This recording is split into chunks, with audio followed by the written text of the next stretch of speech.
10व्या रिलीजमध्ये third generation partnership प्रोजेक्टद्वारे IMT advanced रिक्वायरमेंट्सचा LTE व्हर्जन, ज्याला LTE ॲडव्हान्स्ड असे म्हणतात, तो संबोधित करण्यात आला व त्याची वैशिष्ट्ये 2011 मध्ये उपलब्ध झाली.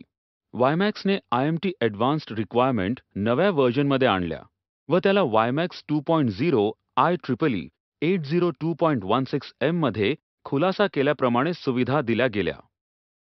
अशा प्रकारची 4G फॅमिली, जी ITU प्रोसेसमधील स्वीकारासाठीची अनुसरून आहे, तिला मार्केटप्लेसच्या 2010 नंतरच्या सर्व बाजूंचा अंतर्भाव करण्यासाठी वैश्विक मान्यता मिळालेली आहे.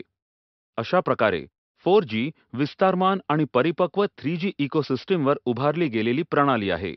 इसवी सन 2009च्या सप्टेंबरमध्ये ITUकडे 4G कॅन्डिडेट्स म्हणून तांत्रिक प्रस्ताव सादर करण्यात आले. मूलभूतरित्या सर्व प्रस्ताव 2 तंत्रज्ञानावर आधारित आहेत. 3GPP ने प्रमाणित केलेले LTE ॲडव्हान्स, IEEE 802.16M ने प्रमाणित केलेले.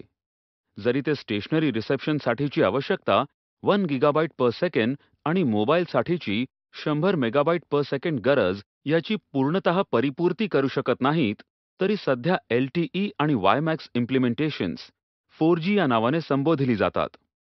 LTE आणि WiMAX सिस्टीमकरिता 4G हे नाव देण्यात आले कारण की ते 3G टेक्नॉलॉजीसाठी वेगवेगळे फ्रिक्वेन्सी बँड्स वापरतात व ते नवीन रेडिओ इंटरफेस पॅराडाईमवर आधारित आहेत. तसेच ते 3G बरोबर बॅकवर्ड कंपॅटिबल नाहीत. त्याचबरोबर काही स्टँडर्ड रिअल 4G टेक्नॉलॉजी बरोबर पुढे जाणारे असणे अपेक्षित आहेत.